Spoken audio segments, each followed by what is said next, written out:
দর্শক স্বাগত জানাচ্ছি দূরপাঠের আজকের আয়োজন থেকে সাথে আছি আমি আয়েশা বুবলি। দর্শক আপনারা তো জানেন আমাদের এই অনুষ্ঠানটি আমরা আয়োজন করে থাকি বিভিন্ন ধরনের কোর্সের মাধ্যমে, যা দেখে আপনারা ঘরে বসে স্বল্প সময়ে অল্প পুঁজিতে হতে পারেন উদ্যোক্তা। দর্শক আজকে আমাদের বিষয় নির্ধারণ করা হয়েছে স্কার্ট তৈরি এবং আমাদের সাথে আজকে অতিথি আছেন মনিরা আক্তার, পরিচালক M A Dream Boutique House. আপা আপনাকে স্বাগত জানাচ্ছি, কেমন আছেন? আলহামদুলিল্লাহ ভালো আছি। আমরা শিখব, তবে তার আগে দর্শকদের বলে দিতে চাই, দর্শক আপনারা চাইলে কিন্তু আমাদের সাথে যুক্ত হতে পারেন আমাদের অফিসিয়াল ফেসবুক পেজ দেশ টিভি এন্টারটেনমেন্টে। সেখানে আমরা সরাসরি লাইভে আছি। চাইলে আজকের বিষয় নিয়ে যে কোনো প্রশ্ন কিংবা মতামত রাখতে পারেন, আমরা চেষ্টা করব সকল প্রশ্নের উত্তর দেওয়ার জন্য। চলে যাচ্ছি কোর্সে। আপা আজকে আমরা স্কার্ট তৈরি করা শিখব। হ্যাঁ, স্কার্ট তৈরি করা শিখবো, কিন্তু একটু ভিন্ন আঙ্গিকের স্কার্টটা দেখবো আমরা।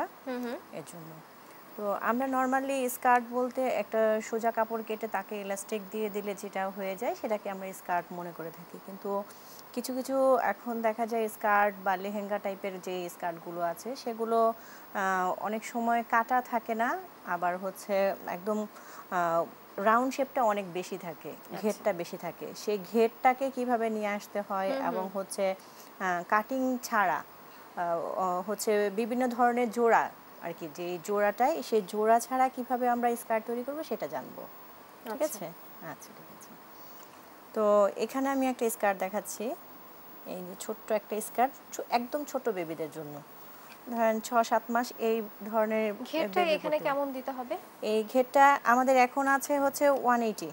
একটা চাঁদা, যে আমরা জ্যামিতিতে যে চাঁদাটা ইউজ করি, একটা চাঁদা আছে আমব্রেলার মতো, কিন্তু এটাকে খুলে ফেললে আমাদের এটা ফুল গোল রাউন্ডে চলে আসবে, হচ্ছে 390 ডিগ্রি, এই 360 ডিগ্রি প্যাটার্নে চলে আসবে, একদম ফুল রাউন্ডে চলে আসবে। স্কার্টটি কত বছরের বাচ্চার জন্য?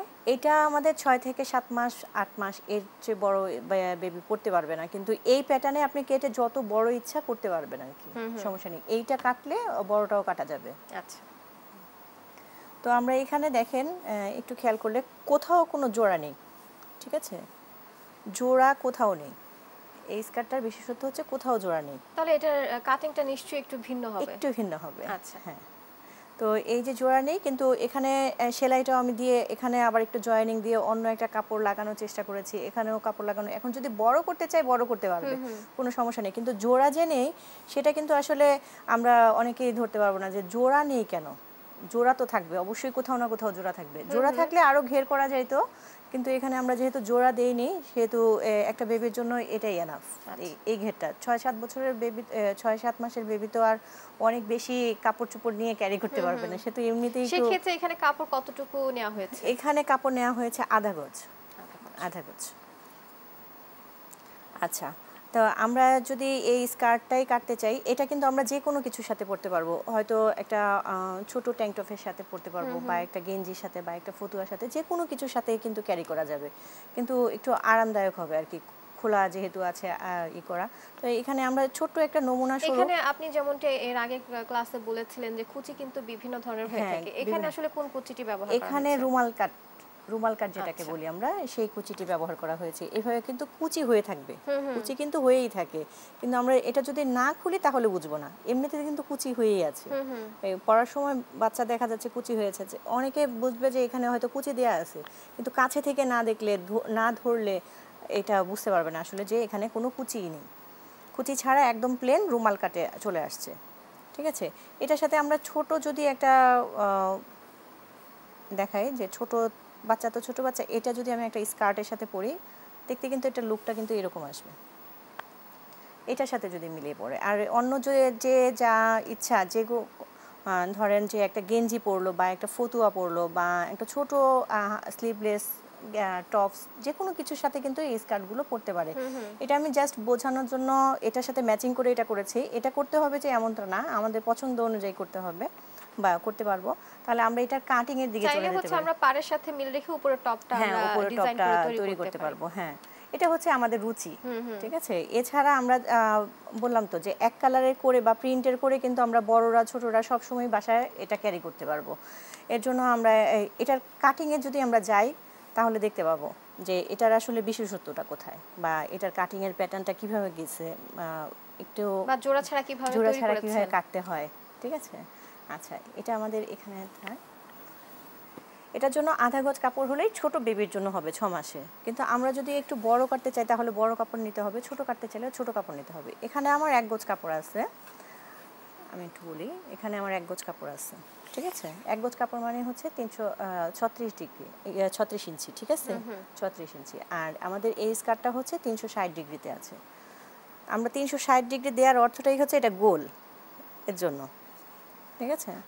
তো এখানে 1 গজ কাপড়, যেহেতু আমরা একটু বড় করে দেখানোর চেষ্টা করি, এই যে 1 গজ কাপড় নিয়েছি আমরা, এখানে 1 গজ কাপড়কে ভাঁজ করে দিব, ডাবল ভাঁজ করে দিব। যেহেতু আমরা পূর্বেও ক্লাসে করেছিলাম যে আমাদের কাপড়গুলো সব যেন লম্বালম্বি হয়, আড়াআড়ি যেন না নেই। আড়াআড়ি কিছু কিছু হয়তো এখন ইয়েতে বের হয়েছে যে কিছু কাপড়ের হচ্ছে লেন বেশি, সেগুলো নেওয়া যায় পানা বেশি, কিন্তু আমাদের যদি পানা কম থাকে তাহলে ওই লম্বালম্বি নেওয়াটাই ভালো, কারণ ওগুলোর কাপড়ের যে তৈরি করার সময় মেশিনে যে বাইনটা দেওয়া হয় সেটা সেই স্টাইলেই সুতাটা বোনা হয়, এর জন্য টেকসইটা ওইভাবে লম্বাতেই, ঠিক আছে? আমরা এটাকে ভাঁজ করে নিলাম, ভাঁজ করে ডাবল করে নিলাম, ডাবল করে এখন আরেকটা ভাঁজ দিয়ে নেব, ঠিক আছে? তাহলে বলতে পারি যে আমরা 2টা ভাঁজ দিয়েছি, না 4টা ভাঁজ, মানে ভাঁজ দিয়েছি 2টা, পার্ট হয়েছে 4টা। হ্যাঁ ঠিক, আপনার এটাই যে ভাঁজ দিয়েছি 2টা। তাহলে আমার এখানে কিন্তু এটা আমার চলে আসলো, ঠিক আছে? এখন লম্বাটা আমি কতটুকু নিতে চাই, কার জন্য বানাতে চাই সেটার উপর ডিপেন্ড করবে। এখন আমি যেহেতু ছোট বাচ্চার জন্য বানাচ্ছি, তাহলে আমরা ছোট চিন্তা করে আসলে এটার দিকে এগিয়ে যাই। এখন বাচ্চার লম্বা, যেহেতু এটা, এই স্কার্টটা যদি আমরা দেখি, এই স্কার্টটার লম্বাটা বেশি না, একদম ছোট বাচ্চা তো, এটা 12 ইঞ্চি লম্বা আছে। তো আমরা যদি আরেকটু বড় বাচ্চাদের জন্য বানাতে চাই, এই সেম স্কার্টটাই আমার আরেকটা বাচ্চার জন্য বা আরেকটু বড় বাচ্চার জন্য বানাতে চাই, আমি দেখা গেল 15 ইঞ্চি নিব। লম্বাটা কোন জায়গা থেকে নিব? কাপড় মাপটা একদম কোমর থেকে, আর কাপড়ের মাপটা শুরুই হবে নিচ থেকে, ঠিক আছে? স্কার্টের মাপটা শুরু হবে নিচে থেকে।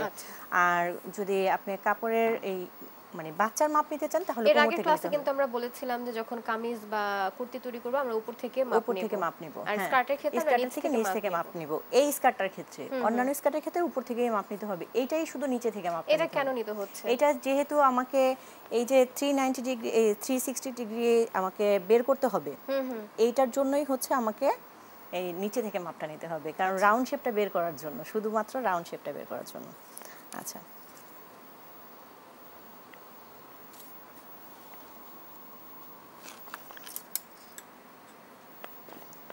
কাপড়গুলো ভাঁজ করার আগে এবং আয়রন করে নিতে হবে সব, মানে যে কোনো কাপড় ব্যবহার করার আগে, কাটিং করার আগে সব সময় আগে আয়রন করে নিতে হবে। এটা আমাদের আয়রন করা আছে, এর জন্য আমরা সময় স্বল্পতার জন্য অত কিছু দেখাতে পারছি না। যেহেতু আমরা 14 ইঞ্চি নিব, এই যে 14 ইঞ্চি, ঠিক আছে? 14 ইঞ্চি আমাদের একটু মার্কিং করে নিই আমরা, 14 ইঞ্চি।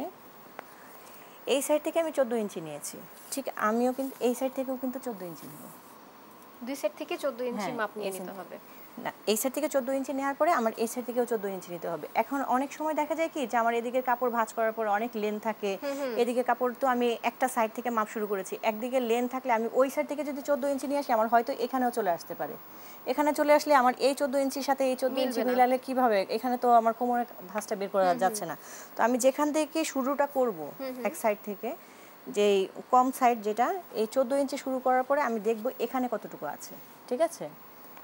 এই সাইডটাতে, হ্যাঁ, ফাঁকা অংশটুকু কতটুকু আছে। এখানে যদি এখানে আমার আসছে 4, ঠিক আছে? এখানে 4, আমি এখান থেকেও কিন্তু 4 করে নিব। তারপর 4 এর পর থেকে আমরা 14 ইঞ্চি আবার মেপে নেব। হ্যাঁ, 4 এর পর থেকে 14 ইঞ্চি মেপে নেব।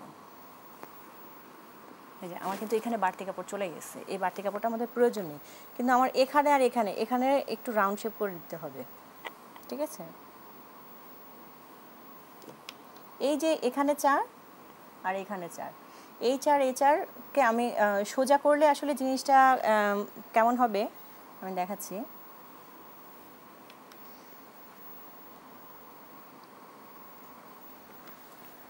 আমরা যদি একটা কাগজ কেটে দেখি যে সোজা করলে কেমন হয়, ঠিক আছে?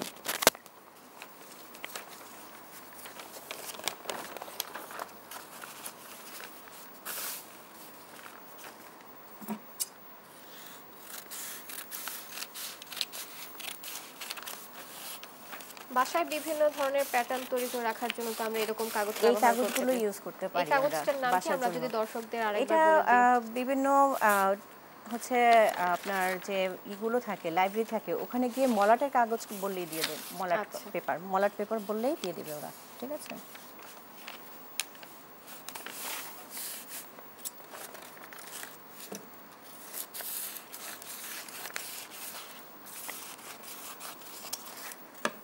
আচ্ছা, আমরা এক টুকরো কাগজ নিয়ে নিলাম, ঠিক আছে।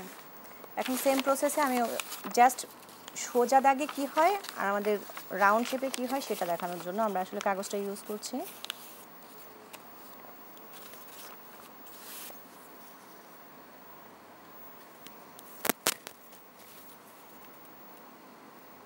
ধরে নিলাম আমরা এখানে 5, এখান থেকে 1.5, এখান থেকে 1.5, এখান থেকে 5।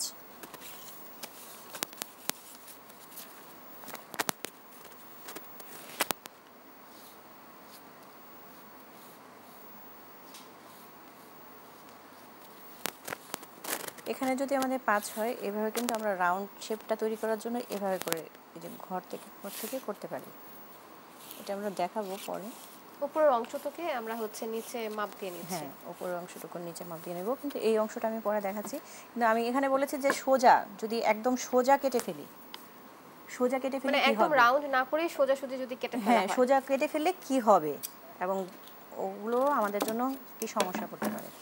এই যে সোজা কেটে ফেললে আমাদের জিনিসটা এরকম হয়ে যাবে, তখন দেখা যাবে আমি জিনিসটা তো রাউন্ড হচ্ছে না। আমি এটাকে রাউন্ড করার জন্যই কিন্তু আমি এখানে একটু যেহেতু এই রাউন্ড শেপ অংশটুকু দিয়ে উপরে থাকবে। উপরে থাকবে, আমাকে কুচি পড়তে হবে, তো রাউন্ড করে কুচি পড়তে হবে।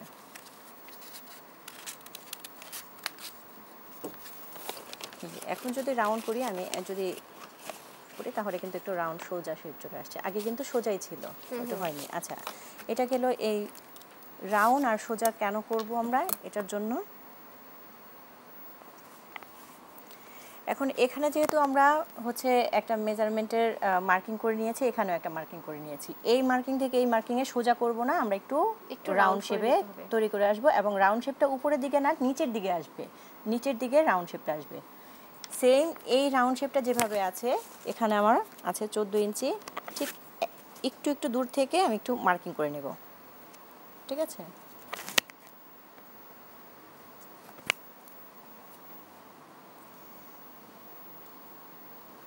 কাটতে সুবিধা হয় সেই অনুযায়ী হচ্ছে আমরা মার্কিং করে নিচ্ছি। হ্যাঁ, কাটার সুবিধার্থে মার্কিং করে নিচ্ছি, কারণ আমাদের যদি আমি এই মার্কিংটা না করে নেই তাহলে কোথাও ছোট হবে কোথাও বড় হবে, সমান হবে না, ঠিক আছে।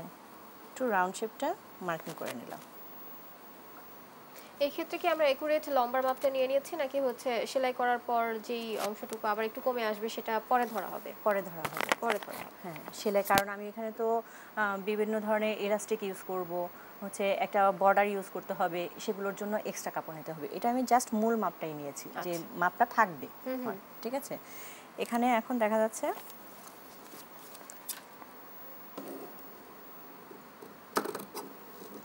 আমি যেখানে যেখানে মার্ক করেছি, যেভাবে মার্ক করেছি ওভাবে কেটে নিচ্ছি।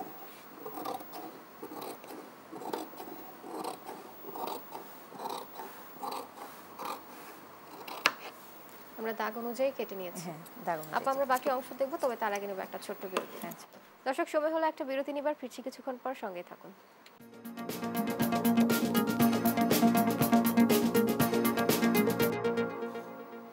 বিরতির পর স্বাগত। আপনারা দেখছেন আমাদের নিয়মিত আয়োজন দূরপাঠ। আমাদের আজকের বিষয় চলছে স্কার্ট তৈরি। আমরা তো স্কার্টের মাপঝোপ নিয়ে আমরা যে রাউন্ড শেপ সেটা কেটে নিয়েছি। জি জি। এখন আমরা হচ্ছে কোমরের অংশ, যেটা আমরা মেন ফ্যাক্ট থাকে, মানে স্কার্টের জন্য মূল কাজটাই থাকে আমাদের কোমরে। সেই কোমরের কাটিংটা কেটে নিব। যেহেতু আমাদের এই স্কার্টটাতে কোথাও কোনো জোড়া হবে না, এর জন্য এখানটাই আমাকে একটু খেয়াল করে কাটতে হবে।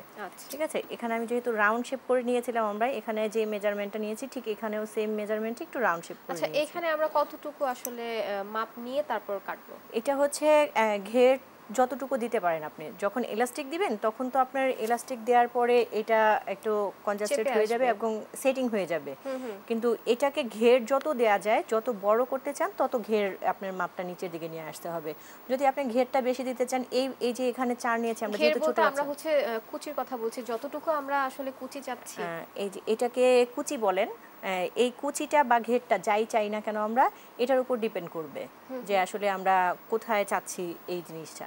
ঠিক আছে, এটা যদি আমাদের উপরের দিকে যদি আমরা একটু ঘের কম চাই, তাহলে আমরা এই জিনিসটা কম দিব। ঠিক আছে, উপরের জিনিসটা যেমন অনেক সময় এই জায়গাটা ফিটিং থাকতে চাই, ধরুন আমি এই জিনিসটা থাকলো না এতটুকু, এখন এই জায়গাটা ফিটিং, এই জায়গাটা ফিটিং চাইলে যদি আমরা চেয়ে থাকি তাহলে আমরা এই জায়গাটা ছোট নিব, মানে বডির মাপ অনুযায়ী। আর যদি এই জায়গাটা অনেক বেশি ঘের চেয়ে থাকি, যেমন পরলে যাতে কুচি কুচি পড়ে থাকে, সেক্ষেত্রে আমরা এই জায়গাটা কম নিব, বেশি নিব।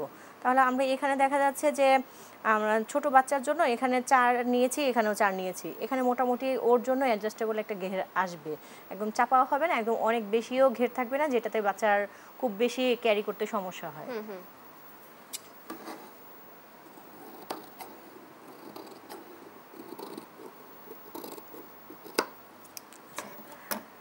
আমরা কোমরটা কেটে ফেললাম, ঠিক আছে, এখন হচ্ছে এই যে চলে আসছে লুকটা এটা।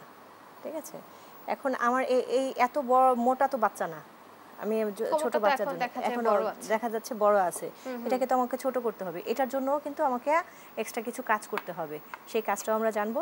কিন্তু এইখানে কিন্তু আমার ওই স্টাইলে কাটার কারণে কিন্তু আমার অটোমেটিকলি কুচি কুচি হয়ে গেছে, দেখা যাচ্ছে যে কুচি হয়ে গেছে।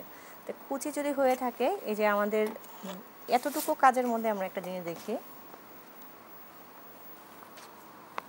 এটা কিন্তু আছে অর্ধ চাঁদা, মানে চাঁদার স্টাইলে আছে, যে জ্যামিতির চাঁদা এই অর্ধ আছে, এটাকে আমরা ফুল খুলে ফেললে গোল হয়ে যাবে, গোল শেপে চলে আসবে। এটাকে আমরা অনেক প্যাটার্নে কাটতে পারবো, অনেক সিস্টেমে কাটতে পারবো, কাটাকাটির শেষ নাই, আসলে শেখারও শেষ নেই। নতুন নতুন ডিজাইন আসতেছে, নতুন নতুন কাটতে হবে, নতুন যে ডিজাইন জানতে হবে, কিন্তু এটার ইয়াটা হচ্ছে আমরা কোথাও জোড়া দিইনি। তো এই যে এখানটা আমরা নিয়ে নিচ্ছি, এখন হচ্ছে আমরা কোমরের জন্য একটা বেল্ট তৈরি করে নিব, যেহেতু এখানে ইলাস্টিক ইউজ করতে হবে, একটা বেল্ট তৈরি করে নিতে হবে এইখানটা আমাকে অ্যাডজাস্ট করার জন্য, আলাদাভাবে কাজ করে নিতে হবে। হ্যাঁ,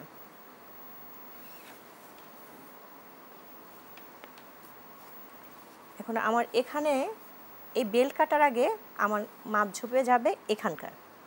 ঠিক আছে, এখানে কি আছে, বেল কাটার আগে অবশ্যই এখানকার মাপটা চলে আসবে। আমাদের যেহেতু ফুল যতটুকু দরকার স্কার্ট ততটুকুই কিন্তু আমরা কাপড় নিয়েছি, আমাদের এখানে যা নিব আমাদের এই বেল্টের মধ্যেই থেকে যাবে, নিচে থেকে হেম ভাঙলে পরবর্তীতে আমাদের যা স্কার্টের প্রয়োজন হবে মূল মাপটা সেটা কিন্তু আবার চলে আসবে। আমরা কিন্তু সেলাইয়ের জন্য এখানে কোনো এক্সট্রা কাপড় নিইনি। এখন আমরা কোমরের মাপটা নিচ্ছি এখানকার বেল কাটার জন্য, এখানেও কিন্তু 14 ইঞ্চি চলে আসছে। ঠিক আছে, এখানেও 14 ইঞ্চি চলে আসছে।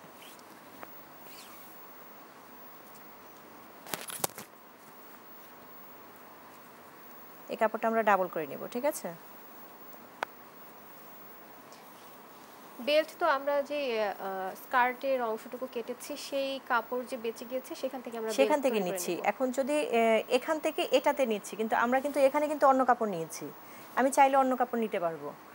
আমার রুচিটা হচ্ছে আমার বিষয়, আমি কিভাবে আসলে পছন্দটা কি করছি না করছি সেটা সম্পূর্ণ ডিপেন্ড করবে আমার রুচির উপরে, যে আমি কি অন্য কাপড় দিয়ে করব, 2 রকমের কাপড় দিয়ে করব নাকি সেম কাপড় দিয়ে করব। ঠিক আছে, এখন বেল্টের জন্য এই যে আমাদের একটা কাপড় যখন তৈরি হয় ফ্যাক্টরিতে, তখন কিন্তু একটা ওদের মোড়ানো একটা সাইড থাকে, এটা কখনোই রাখা যাবে না, রাখলে কি হয় কাপড় ফিনিশিং আনা যাবে না কখনোই সেলাই করে, এই সাইডটাকে আমাকে সবসময় কেটে ফেলতে হবে।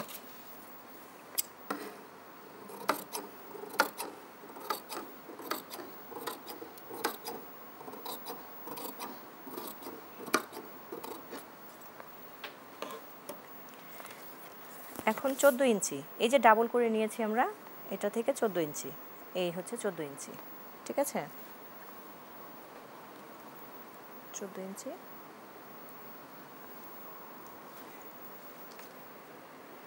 এখন ওখানে আমরা বেল্টের জন্য কতটুকু পরিমাণ ইলাস্টিক ইউজ করব সেটাও একটা মূল চিন্তা। আমি যদি 1 ইঞ্চি ইলাস্টিক ইউজ করি তাহলে আমাদের 2 লাগবে, 2, তাহলে আমার কিন্তু সেলাইয়ের জন্য 1/2 ইঞ্চি চলে যাবে।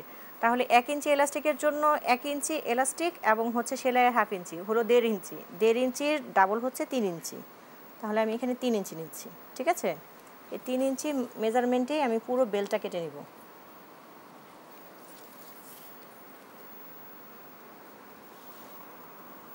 চাইলে আমরা এখানে স্কেল ইউজ করতে পারি বা শেপ কাট, আর যদি তা না থাকে আমরা এইভাবে ফিতা দিয়ে কিন্তু কাজ করতে পারি, ঠিক আছে? যেহেতু আমাদের অনুষ্ঠানটা স্বল্প পুঁজিতে, তাহলে আমরা অনেক কিছু ইউজ না করে ঘরে যা থাকে তাই দিয়ে কাজ করার চেষ্টা করছি।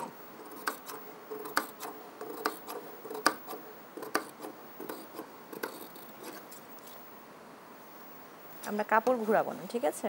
কাপড় ঘুরালে কাপড়ের মেজারমেন্ট চেঞ্জ হয়ে যায়। এই হচ্ছে আমাদের বেল্ট তৈরি হয়ে গেছে, ঠিক আছে? ভাঁজ করে নিয়ে তারপর কাটা হয়েছে।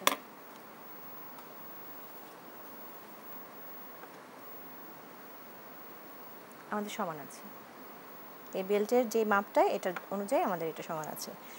এখন এখানে যখন আমরা এই কাজটা করব, দেখা যায় এখানে তো জোড়া নাই, আমার তো এখানে জোড়া আছে। আমি এটা কি করব? এটাকে আমাকে 2 সুতা পরিমাণ, এই যে এটা হচ্ছে ফ্রন্ট পার্ট, এটা হচ্ছে ব্যাক পার্ট। এইসব প্রিন্টের কাপড়ের ক্ষেত্রে সব সময় ফ্রন্ট পার্ট ব্যাক পার্ট খুব খেয়াল করে কাজ করতে হবে। এখানে আমি 1 সুতা বা 2 সুতা অনুযায়ী একটু সেলাই করে নেব। সেলাই করলে এটাও কিন্তু রাউন্ড শেপে চলে আসবে। রাউন্ড শেপে চলে আসলে দেন হচ্ছে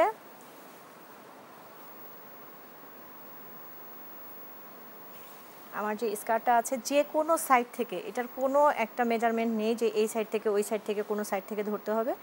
যে কোনো সাইড থেকেই আমরা এটার জন্য ধরতে পারবো, ঠিক আছে? কিন্তু ধরবো কিভাবে? এখন কি ফ্রন্ট পার্ট থেকে ধরবো না ব্যাক পার্ট থেকে ধরবো? এটা তো আমাদের একটা প্রশ্ন থেকে যাবে যে আমি আসলে সুবিধাটা কিভাবে ভোগ করতে পারবো। সুবিধা ভোগ করার জন্য অবশ্যই এটার ব্যাক পার্ট, এই যে এটার ব্যাক পার্ট, বেল্টের ব্যাক পার্ট এবং হচ্ছে স্কার্টের ব্যাক পার্ট একসাথে থাকতে হবে, একই মুখী থাকতে হবে। এই যে স্কার্টের ব্যাক পার্ট এবং হচ্ছে বেল্টের ব্যাক পার্ট দুটো কিন্তু উল্টো পাশ, আর স্কার্টের ফ্রন্ট পার্ট এটাও কিন্তু ফ্রন্ট পার্ট। আমি যদি এভাবে করি তাহলে দুইটাই কিন্তু আমি ফ্রন্ট পার্ট দেখছি, আর যদি আমি উল্টো করে নেই এটা আর এটা দুইটাই কিন্তু ব্যাক পার্ট, পাশাপাশি পাশাপাশি থাকছে। তাহলে এভাবে করে রাউন্ড শেপ করে এটাকে আমি সেলাই করে নিব। যখন আমরা মেশিনে সেলাই করব, আসলে কি আমরা যে বেলটা তৈরি করেছি আমরা কি আগে ইলাস্টিক হচ্ছে আগে অ্যাড করে নেব নাকি পরে? অ্যাড করা যাবে না, ইলাস্টিক অ্যাড করলে তো ফিনিশিং আনা যাবে না। আচ্ছা, ইলাস্টিক অ্যাড করলে ফিনিশিং আনা যাবে না। আগে আমাকে বেল্টটাই অ্যাড করতে হবে।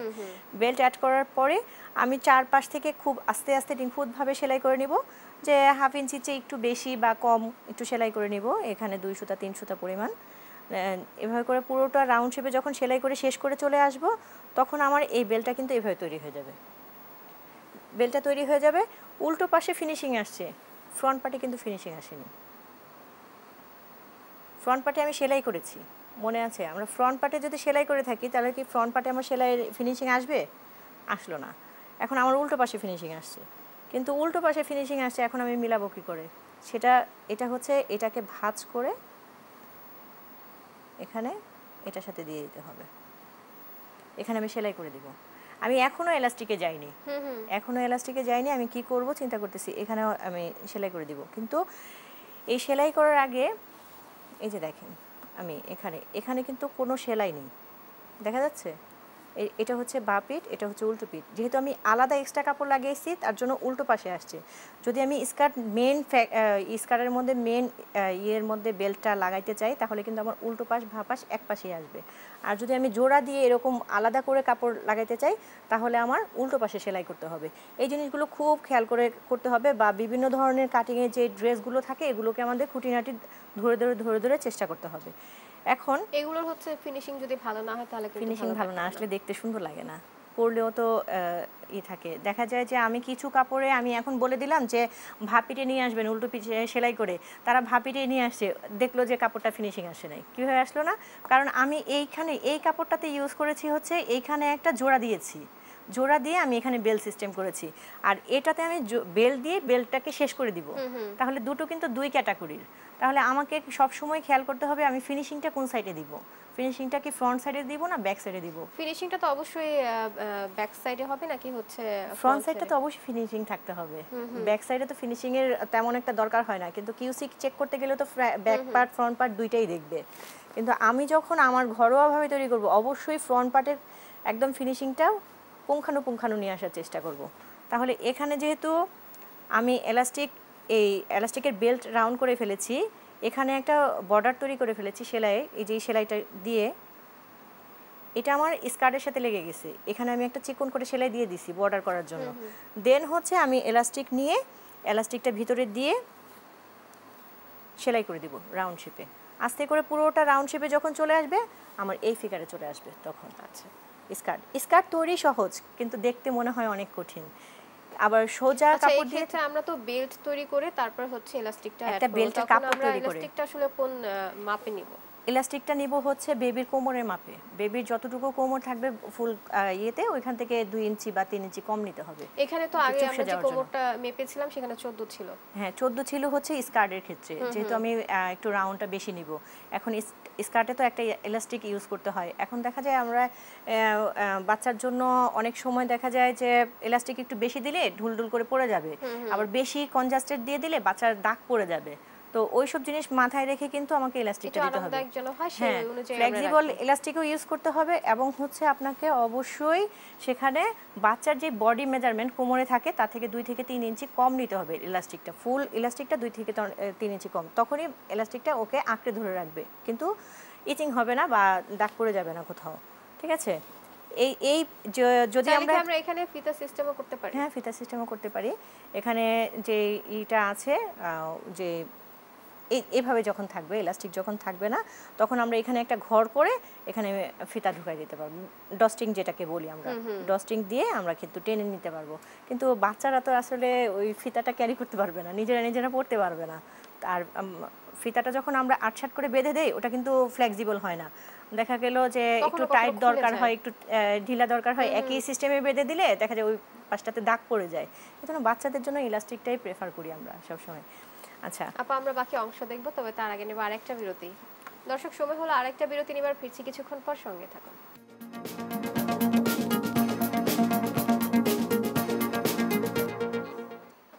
বিরতির পর আবারও স্বাগত। আপনারা দেখছেন আমাদের নিয়মিত আয়োজন দূরপাঠ। আমাদের আজকের বিষয় চলছে স্কার্ট তৈরি। আপা, আমরা তো স্কার্টের হচ্ছে যে বেল্ট লাগানোর সিস্টেমটা দেখেছিলাম। তো বেল্ট লাগানোর সিস্টেমে কিন্তু আমরা কিন্তু স্কার্টে কিন্তু মূল মাপটাই নিয়েছিলাম 14 ইঞ্চি, কিন্তু আমার এখানে সেলাইয়ের জন্য এক্সট্রা কাপড় নেওয়া হয়নি। এখন অনেকের তো প্রশ্ন থাকতে পারে, তাহলে আমি 14 ইঞ্চি এখন আমি বেল্ট লাগাইছি, এখন তো বেড়ে গেছে। বেড়ে যেতে পারে না, আমি 3 ইঞ্চি কাপড় নিয়েছি, এটা গেল কোথায়? তাহলে আবার 14 ইঞ্চি আসবে কি করে?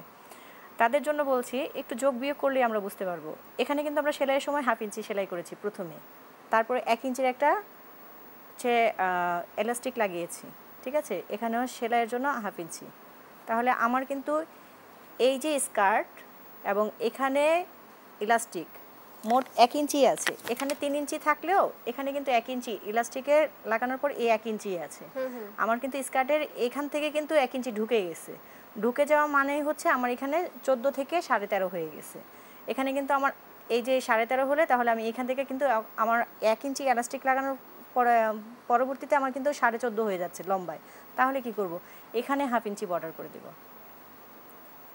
তাহলে আমার কি 14 ইঞ্চি চলে আসছে?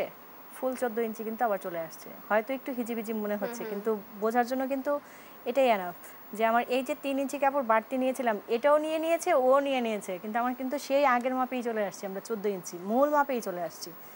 তো ইলাস্টিক এই স্কার্ট তৈরির পরে আমরা কিন্তু এরকম একটা লুক পাবো, এটা সেলাই করার পরে এই ধরনের একটা লুক পাবো। ঘেরটা আমরা কতটুকু পাচ্ছি আমরা যদি মাপ দিয়ে দেখি? এখানে ঘেরটা পাচ্ছি হচ্ছে বাচ্চার ক্ষেত্রে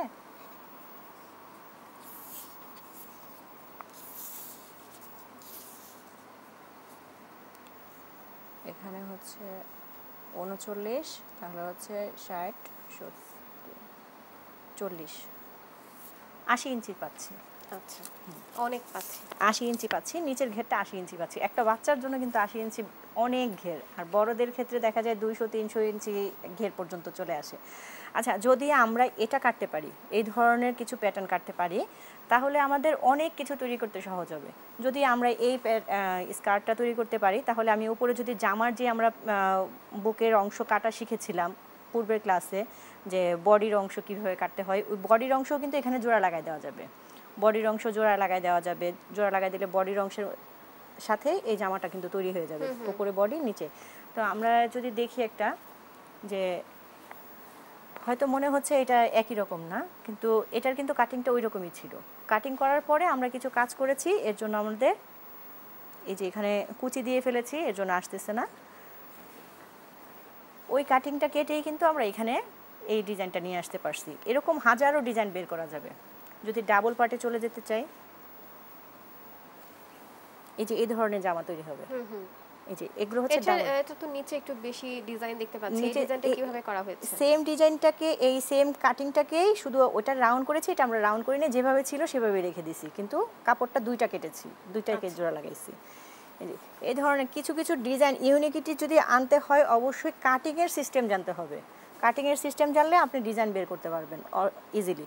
এই যে এগুলো দেখা যায় আমাদের মার্কেটে গেলে কিছু নেটের হচ্ছে জামা পাওয়া যায় বাচ্চাদের, তো এগুলো কিন্তু ওই জামাগুলো, এইসব জামাগুলো তৈরি করা হয় ওইসব নেটের কাপড় দিয়ে বা সিল্কের কাপড় দিয়ে। এখানে পিকো করে দেয় অনেকে, অনেকে হচ্ছে আপনার যে তাঁতিল করে দেয়, যে যার যেই কাপড়টা সেই কাপড়ে সেলাই করে দেয়। সেলাইয়ের চেয়ে ম্যাক্সিমাম ক্ষেত্রে প্রাতিষ্ঠানিকভাবে পিকো আর তাঁতেলটাই করা হয়। এখানে আমরা সেলাই করে দিয়েছি। এখানেও কিন্তু সেম ডিজাইনটাই কেটেছিলাম, কেটে এখানে আমি আরেকটা পার্ট অ্যাডজাস্ট করে দিয়েছি। এই যে জামার মূলটা কিন্তু এটা, ঠিক আছে, কিন্তু আমার এখানে যখন জামাটা উড়ে যাবে তখন কিন্তু আর দেখা যাবে না। এটা একটা ডিজাইন, হ্যাঁ এটা একটা ডিজাইন, একই কাটার সিস্টেমটা প্যাটার্নটা একই, কিন্তু ডিজাইনটা চেঞ্জ হয়ে যাচ্ছে। একটু আপনি চেঞ্জ আনার জন্য এখানে একটু বেল্ট ইউজ করতে পারেন, এখানে একটা ফ্লাওয়ার ইউজ করতে পারেন। এখানে আমরা ফ্লাওয়ার তৈরির জন্য হচ্ছে একটা কাপড় রেখেছি, এখানে বেল্ট ইউজ করার জন্য কাপড় রেখেছি, যেগুলো রানিং প্রোডাক্ট আমাদের রানিং করবো। এখানে আপনি চাইলে হচ্ছে আর্টিফিশিয়াল ফুলও লাগাইতে পারেন, অথবা পার লাগাই দিতে পারেন, বা বাটন তৈরি করে বাটনটাও এখানে সেট করে দিতে পারেন। পছন্দগুলো আপনার, কিন্তু সব কিছুর ক্ষেত্রেই কিন্তু আপনাকে কাটিংটা জানতে হবে। কাটিংয়ের একটা সিস্টেম কাটিং জানলে, এই যে দেখেন আমরা কিন্তু মিল রাখার জন্য এই যে এটাও কিন্তু গোলই কেটেছি। স্কার্টটা যেভাবে কেটেছিলাম এতে গোল দেখা যাচ্ছে, এতে গোল কেটেছিলাম, গোল কেটেই কিন্তু আমরা এখানে গলার মধ্যে সেট করে দিয়েছি। কিন্তু এই সেটিং জিনিসটা জন্য আপনাকে অনেক কিছুই খেয়াল করতে হবে, বা যে কোনো আশেপাশে আপনার জামা যেটাই আসুক সেটাকে খুঁটিনাটি দেখার চেষ্টা করতে হবে, তাহলে আপনি কাজের মধ্যে পারদর্শিতা খুঁজে পাবেন, নিজের কাজের মধ্যে ফিনিশিং আনার চেষ্টা করতে পারবো। আর যদি আমরা না দেখি ওটাই করতে হবে, ওটাই পারবো, ওটা আসলে সহজে আসবে না। সহজে আসার জন্য অবশ্যই অধ্যবসায়ের প্রয়োজন আছে এবং কাজ করতে হবে। প্রত্যেকটা ডিজাইন খুঁটিনাটি খুঁজে খুঁজে খুঁজে খুঁজে দেখতে হবে, কোথায় জয়েন করেছে, এখানে কি জয়েন্টটা কিভাবে দিল, এই সেলাইটা কিভাবে দিল, এগুলো প্রত্যেকটা জিনিস খেয়াল করতে হবে। সেলাই জিনিসগুলো হচ্ছে একটা শিল্প, এটাকে ধরে রাখতে হলে অবশ্যই এটাকে নিয়ে প্র্যাকটিস করতে হবে। সেলাইকে প্র্যাকটিস না করলে, আপনি তো একজন দুঃখিত, আপনি তো একজন উদ্যোক্তা, সেই সাথে আপনি হচ্ছে বিভিন্ন ধরনের কাজ করছেন। আর এই এখন যেহেতু অনলাইনের যুগ, তো আপনার অর্ডার কোথায় আসে বেশি, অনলাইনে না অফলাইনে? আমার অনলাইনের যুগ হলেও আমার ম্যাক্সিমাম অর্ডারগুলো আসলে অফলাইনেই হয়ে থাকে। কারণ কি, আমার যে বুটিক হাউসটাই, এটার মধ্যে হোলসেলটা বেশি হয়ে থাকে। দেখা যায় যে আমাদের সর্বনিম্ন সেলিং হচ্ছে 6 পিস। আর আমাদের যে শোরুমের যে কয়েকটা ডিজাইন আছে সেগুলো নিজস্ব, সেগুলো অন্যদের সাথে শেয়ার করি না আমরা।